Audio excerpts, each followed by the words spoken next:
Hey everyone, welcome to the Stand Up Taller podcast with Neil Berliner and Al Martin. Hey everybody, Al Martin back with my co-host Neil Berliner. Hey Al, how's it going, everybody? Very, very good. Very excited. My favorite time of the year for about 15 minutes till I'm sick of my relatives is Thanksgiving coming up. Macy's Thanksgiving Day Parade. Some crappy, I guess, Detroit Lions football. Can't they come up with a better team than the Lions? Every year it's them. Nobody cares about Detroit. I don't think the fans care about them. What do we They don't even have water bottles there, those poor people in Flint. My God. Yeah, people say tradition. This is a horrible tradition. Exactly. The thing that bugs me about Thanksgiving is that most families, tell me if this is true of your family.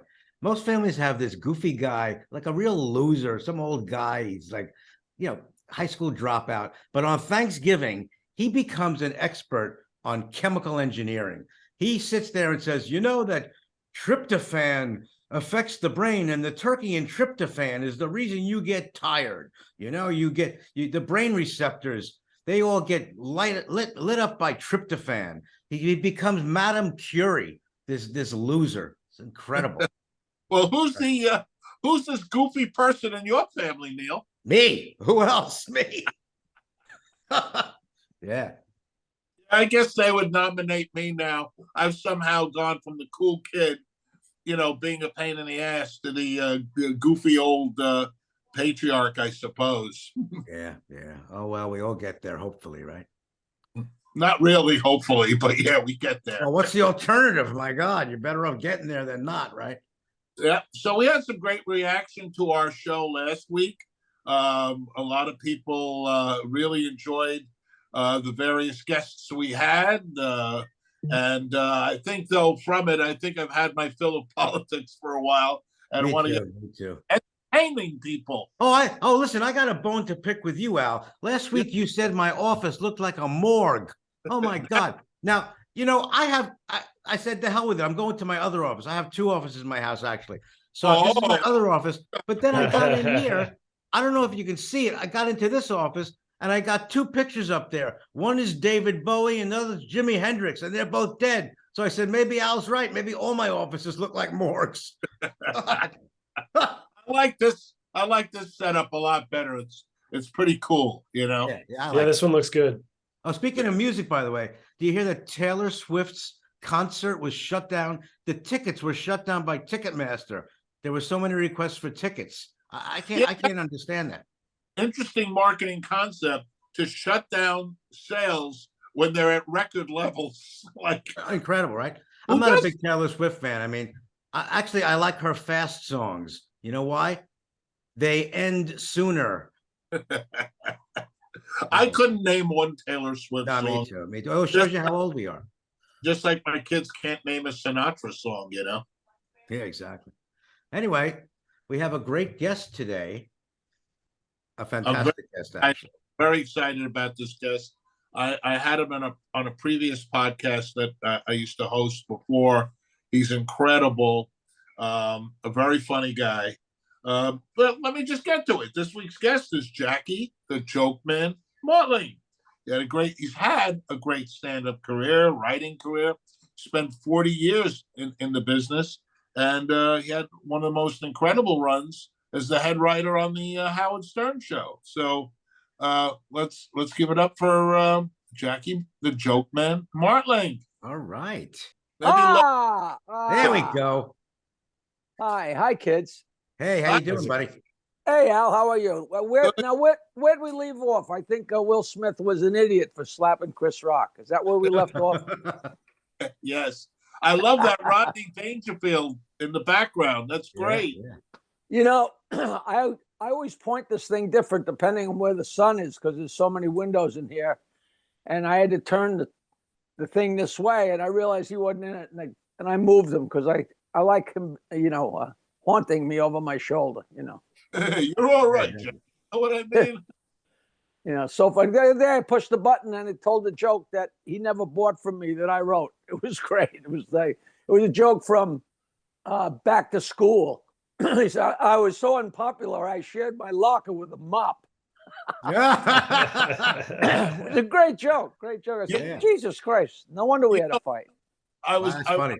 Oh, Jackie, I got to tell you something about it. You just reminded me of something. When I was 14, that was the first time I ever wrote a joke, and I wrote Rodney Dangerfield jokes. I typed them out on a typewriter on index cards, ran into Manhattan, as a kid, and he didn't buy in any of them.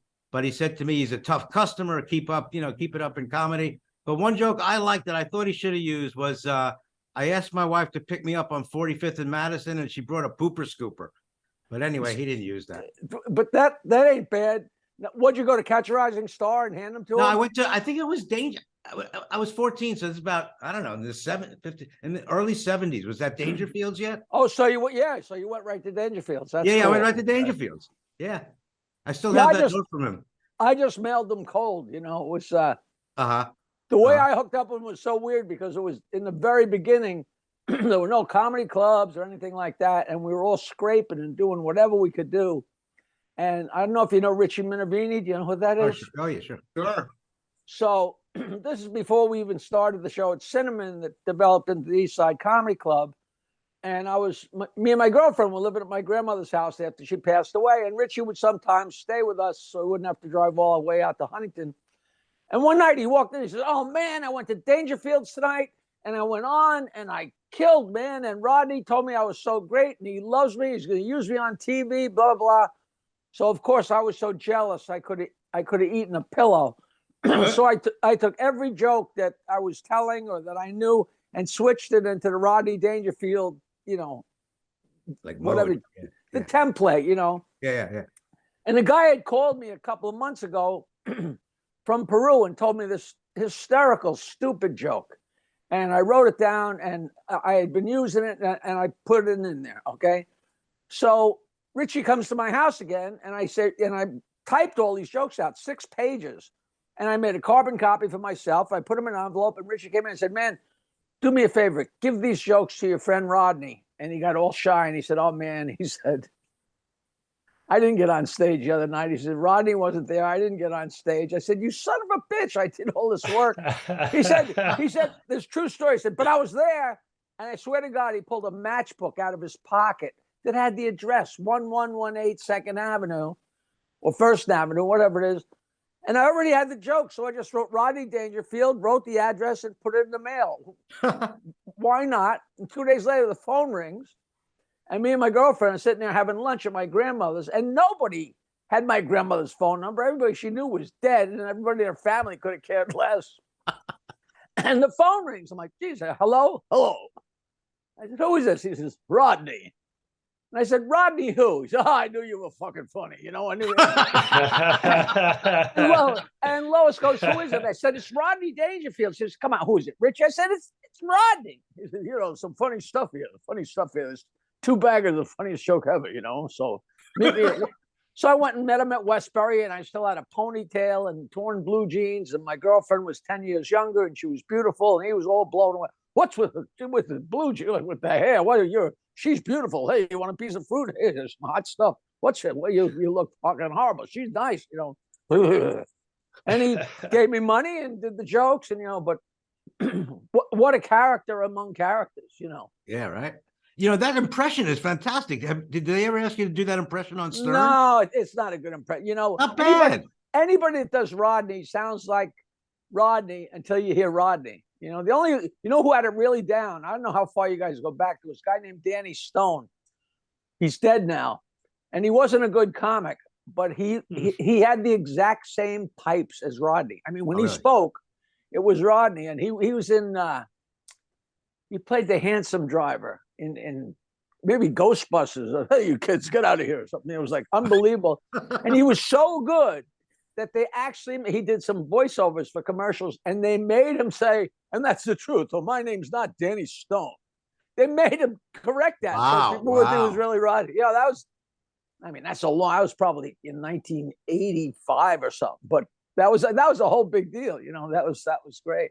And if you hung with him, Bob Nelson does an incredible Rodney because he opened for him and Dennis Blair used to open for him. So, it's just all you do is you just take any energy and any positivity you have in your life, you just take it out and start talking, you know. You know, Awesome. Rodney is one of those guys, no matter what he said, sounded funny. You know? No, he was not a funny guy, even a little. And I went away with him for just 2 weeks, and I'm still pulling stories out of my ass that I can't believe. And when I went to pick up, I took his daughter and her friend to the airport, and we all flew down to Florida, and he flew down the next day. And when I went to pick up their luggage and stuff, we're walking out the car. I said, I just want you to know that every time you open your mouth, I'm going to laugh, because that's why we have a party, you know. Because it's true. It's just everything he said, and he was never trying to be funny, but he sounded like Rodney Dangerfield, you know. Just so funny, you know. And the more depressed and the more upset he was, that, you know, you have to stifle a laugh, you know, because everything got him upset. It was just such a character. But he really was a miserable. He wasn't miserable to other people, just miserable to himself, you know. Yeah, I think he was a little frustrated that he sort of got a little later start in his career. Yeah, he hit a lot of brick walls, and you know. There's a great book called The American Comedians, The Low Lives and the Drunks. Did you ever the Cliff Nesteroff book? A book about Rodney, or it might have been written by Rodney. No, it's about the whole history of comedy from 1900 to like 1980, and it's so good. I've listened to it 100 times. I was listening to it on the way home. I went to Boston and back last night, and it's just so funny. And he had to change his name to Rodney Dangerfield to dodge his creditors. Wow. These guys, they were such scammers. They would wear their service button, and like they served in the war, and go up and sell people aluminum siding, and they're vets, so the people, you know, the people give them, you know, a couple $1,000s to redo their aluminum siding, and they take the money and disappear. You know, God, you know, he was scared, so he changed his name to get to not go to jail. Not according to this book, but that's a great story, you know. So he was doing stand-up under another name before he was Rodney Dangerfield? Oh, hell. Well, his name is Jacob Cohen.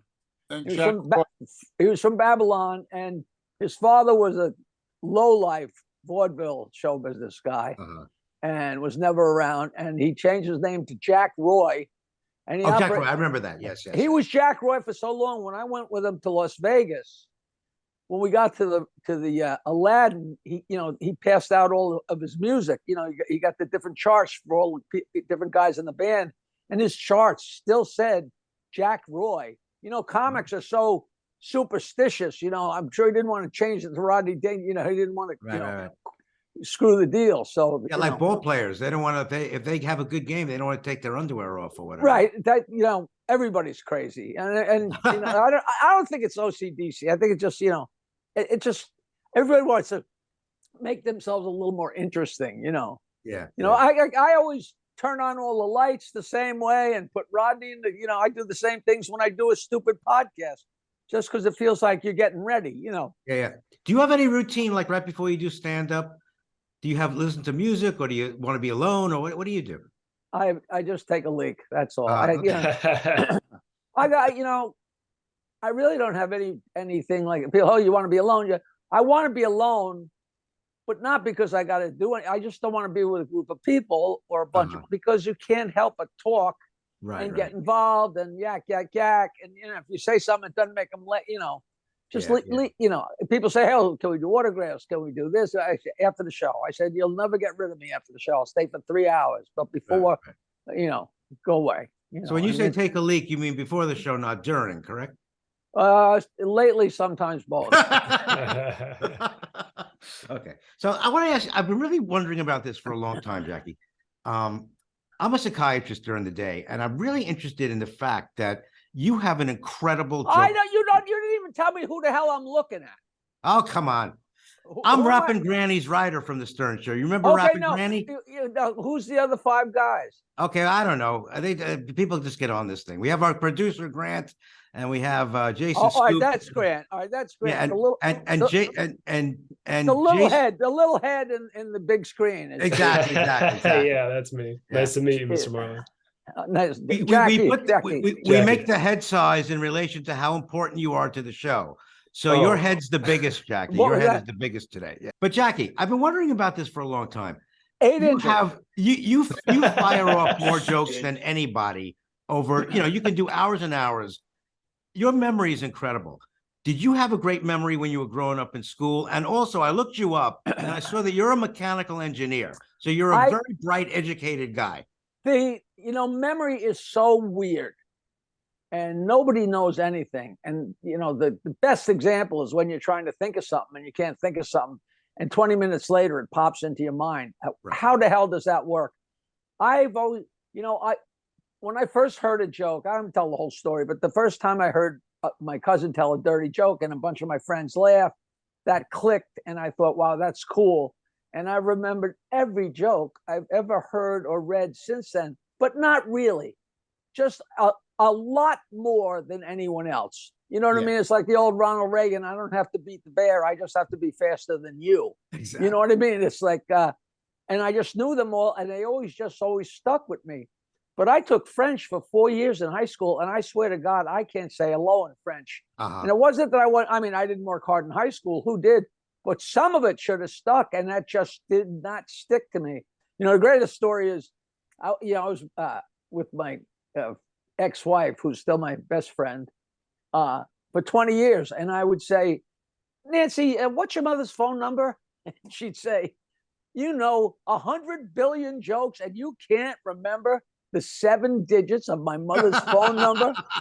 And I couldn't say, well, your mother's phone number won't get me laid. That's I couldn't say that, but they just stick, and it's really fun. But they slip through the cracks. Sometimes I get stuck with a joke I know so well, and those stories go on and on. And now, plus being old, somebody will say, "Why'd the chicken cross the road?" And I go, I swear to God, I used to know that one. What I mean? It's good. But I was on doing the Rascals Comedy Hours, hosting Rascals Comedy Hour, and I used to do Stump the Joke Man back in 1990. And a girl came on stage and asked me such a simple, obvious Jewish joke, and I couldn't. I said and she told me, and I'm like, I can't believe I didn't know that joke. And she said, I can't either, because I stumped you with the same joke right on this stage 2 years ago.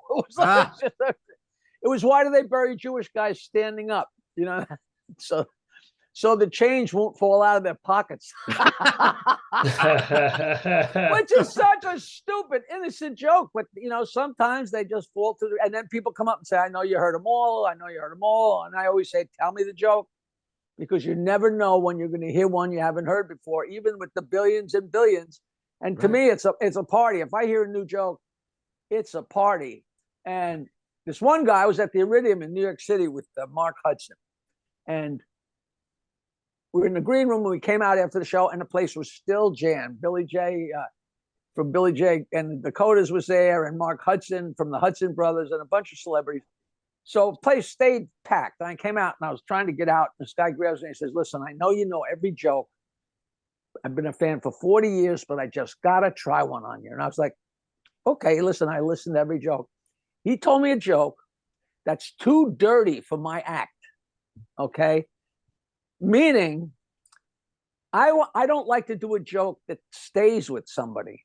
Like if I don't do Jesus jokes, not because I could care less about Jesus or any of that horse crap, but if you tell a Jesus joke and all of a sudden somebody's like, oh, am I going to get hit by lightning? You lose them and they don't hear the first words of the next joke. So I've lost them. So I say, to hell with that. This joke is too icky and it stays with people and I lose them. So I don't use it in my act because it's too dirty. But you could tell it on terrestrial radio, which I have time and again, and you could tell it to your 5-year-old nephew. It's too dirty for my act, but you can tell it to your 5-year-old nephew. Okay. Hey, Jackie. Hold on. I got to tell you the joke. The lady calls the doctor. She says, Doc, I got diarrhea. Can I take a bath? And he says, if you got enough. All right, Jackie, I got two joke man. I got two Stump the Joke Man things for you. I'm going to tell you the joke that I told you 20 years ago in Bayside, in that place downstairs. I think it was, I forget what it's called, Jimmy's Comedy Alley or something like that. I love Jimmy's Comedy Alley. Okay. All right, so here's a joke I told you. We'll see how the memory holds up. Why did the pervert cross the road? You're going to get this one. Because his dick was stuck in the chicken. That goes Exactly. way, way, way. That goes Exactly. way, way. You know, they're Exactly. gone. Jimmy's gone and Linda's gone too. Her father and Linda, the beautiful Linda. Oh, I always wanted to do that, and I never did. Do you remember Linda? She was so beautiful. She worked for me for 7 years. She's a great girl. She Great was girl. manager and booker of the Florida club for me when I had that. I miss her so.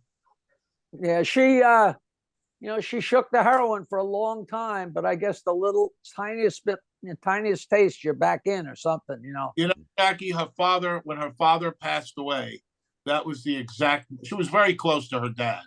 And, when her father passed away, that just sent her spiraling to where there was no coming back. I tried so many times. It was just fail. All right, listen, I'm sorry. I took a wrong turn on this. That's okay. Let's get back on the funny stuff. She was here's great. the other thing. You had the greatest heckle of all time, in my opinion. Let's see if you can remember what you said to this asshole in the audience. Asshole said something, and then you said, listen, tell your mother to stop changing lipstick colors. Yeah, my dick is starting to look like a rainbow. You got it. You got it. Awesome, I said that on a roast on the Channel 9 show. And no, I said it to Howard about his wife. and everybody got mad. They got mad at me. I said, it's a roast. Lighten up. Jesus Christ, His first wife, that is his first wife. To that point, with this whole nonsense with cancel culture and everybody being so offended, is it in any way, shape, or form, are you getting any letters or calls from people, or even at a show where people No, because I'm so backed up with the ones I've been getting for 40 years. I never pay. Listen, if I tell people every night, I told them last night, I said, if anybody looks at what I'm doing on stage and sees anything harmful or malicious, they're out of their mind. Helen Keller knows I'm fucking around, and I've tapered off like you can't say midget anymore, so I don't say that. My first album was Polak this, Polak that, and I had no idea that Polak was offensive and Polish at the time. I guess the difference between saying the Italian guy and the Guinea or something like that.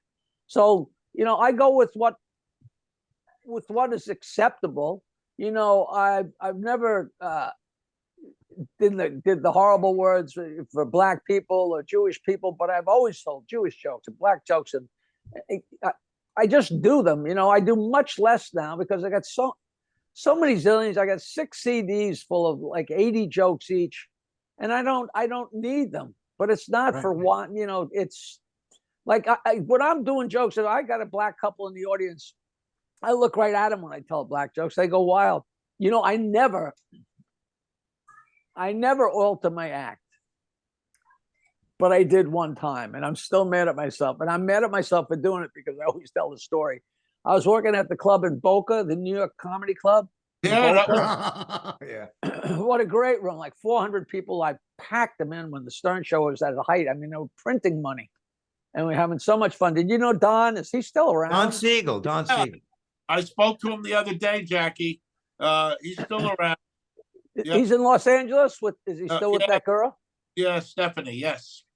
Because he actually worked at Garvin's. Him and Harry Montecruso's were the owners of Garvin's, and they're the ones that told me to send my albums to this guy Howard Stern that just got fired from Washington D.C. So me and him have such a track record. But that club was so great, and I went up to do my act, and sitting right in the front, I mean, right in stage side, was a midget couple. And I mean, they were tiny. And it looked like they just fell off a wedding cake. I'm not making a joke. And they were sitting right there, and their legs weren't even touching the floor, And I had like a 5 or 7 minute hunk on midgets in my act that I just always did because, unfortunately, they're very funny. And for some reason, I just jumped over that section of my act because I didn't want people to think that I went extra heavy on them just because they were there, which wasn't the fact. The fact was, I do X amount of Jewish jokes, X amount of, and I used to have more clumped together, and I just jumped over it for the first time, and they were great, and they roared, and I'm sure they would have peed their pants, Let's get a couple, let's get a what? couple of Jewish and midget jokes in. This is a cancel-free zone, so you can say whatever you want. So a midget goes in a whorehouse and goes upstairs with a girl, and he pulls down his pants. He's got a 2-foot cock. And she says, "Can I touch it?" He says, "Yeah, but no sucking. I used to be 7 feet tall." I love the midget joke. The dwarf joke, I'm sure you know it, but the dwarf joke is that throws people. The guy hits the car in front of him, and the other driver gets out. It's a dwarf. And the dwarf walks around and he looks at the damage, and he comes over the guy's window and he says, "I'm not happy." The guy says, "Well, then which one are you?" Which is just so funny. Oh my God. My TikTok is tiktok.com/@Jackie Martling. I'm not sure why it's set up like that, but it's tiktok.com/@Jackie Martling. And if you're too dumb to remember that, I'm on Twitter as Jackie Martling, and I got all kinds of links. Then you come down to Palm Beach, to the Palm Beach Kennel Club. That's Friday, December 9th. We'll see you there. And then the next one is December 29th. That's on a Thursday, 8 p.m. at Uncle Vinny's in Point Pleasant Beach, New Jersey.